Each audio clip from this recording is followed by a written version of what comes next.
Hello NEET warriors, now we will discuss chapter 4 Animal Kingdom. Over a million species of animals have been discovered till now. Thus the need of classification becomes more important. At first, basis of classification. We can classify animals based on some common fundamental features, for example, arrangement of cells, body symmetry, nature of xylem, digestive pattern, circulatory system, and reproductive system. First, the levels of organization. Number 1, cellular level, where cells are arranged as loose cell aggregates, for example, porifera. Then, tissue level. Here the cells performing the same functions are arranged into tissues, for example, coelenterates and ctenophores. Number 3, organ level. Here tissues are grouped together to form organs, for example platyhelminthes. Then organ system level. Here organs are associated to form functional systems, for example Aschelminthes, Annelida, Mollusca, Echinodermata, Hemichordata and Chordata.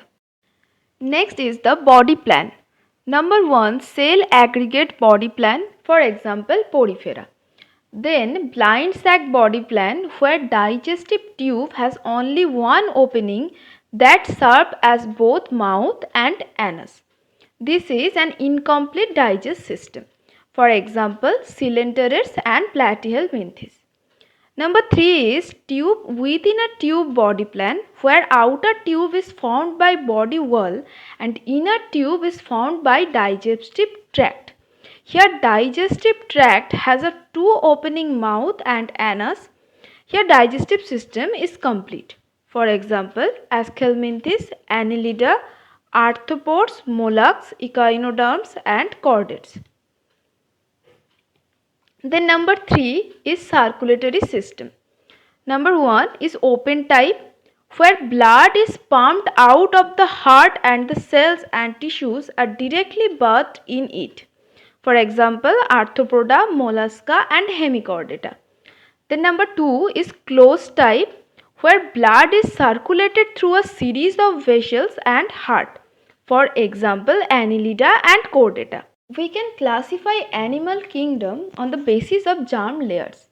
Number 1 is diploblastic, where two embryonic layers, an external ectoderm and an internal endoderm, are present. For example, porifera and coelenterata.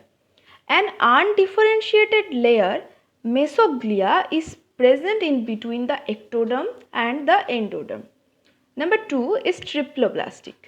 Here embryo has three germinal layers, mesoderm in between ectoderm and endoderm. For example, platyhelminths and chordates. Then the symmetry. Here asymmetrical, for example sponges. Then radial symmetry. Any plane passing through the central axis of the body divides the organism into two identical halves. For example, coelenterate, ctenophores and echinoderms. Then bilateral symmetry. Here body can be divided into identical left and right halves in only one plane. For example, Aschelminthes, annelids, arthropod, mollusks, echinoderms and chordates. Then triploblastic animals have bilateral symmetry except the platyhelminthes. Then number 6 is coelom or body cavity. Number 1 is acoelomate, where body cavity is absent. For example, porifera, coelenterata, ctenophore and platyhelminthes. Then pseudocoelomate. Here body cavity is not lined by mesoderm. Instead, the mesoderm is present as scattered pouches in between the ectoderm and endoderm. For example, Aschelminthes. Then the coelomate. Here the body cavity is lined by mesoderm on both sides. For example, annelids and chordates. Number 7 is segmentation. Here we can see metamerism in some animals, where body is externally and internally divided into segments with a serial repetition of at least some organs. For example, earthworms has metameric segments so true segmentation. Their metamerism is found in three animal phylums: Annelida, Arthropoda and Chordata. Then the notochord.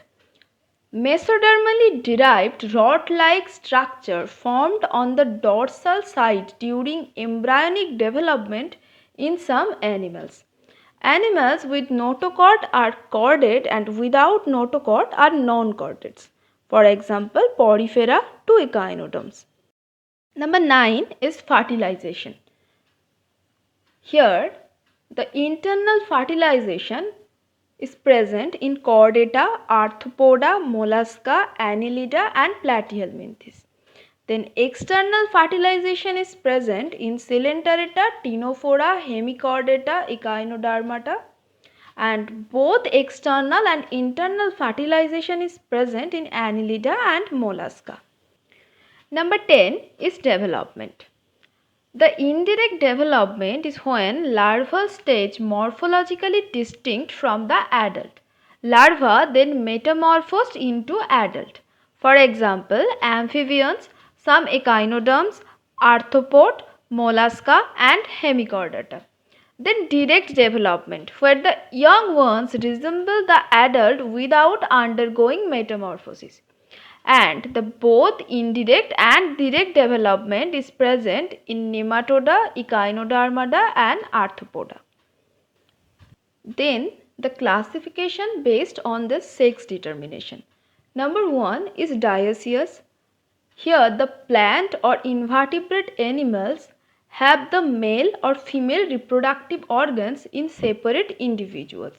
For example, Cnidaria, Chordata, Hemichordata, Echinodermata, Mollusca, Arthropoda, Annelida and Nematoda. Number 2 is monoecious. Here the animals are having both male and female sex organs in the same individual. They are known as hermaphrodite. For example, Porifera, Ctenophora, Platyhelminthes, Annelida and Cnidaria. To learn difficult concept of physics, chemistry and biology within few minutes to crack NEET and JEE with fun, like, share and subscribe our new YouTube channel Shantu. You will get conceptual videos, highly effective notes, short tricks, mock tests and much more. Hope we shall meet there.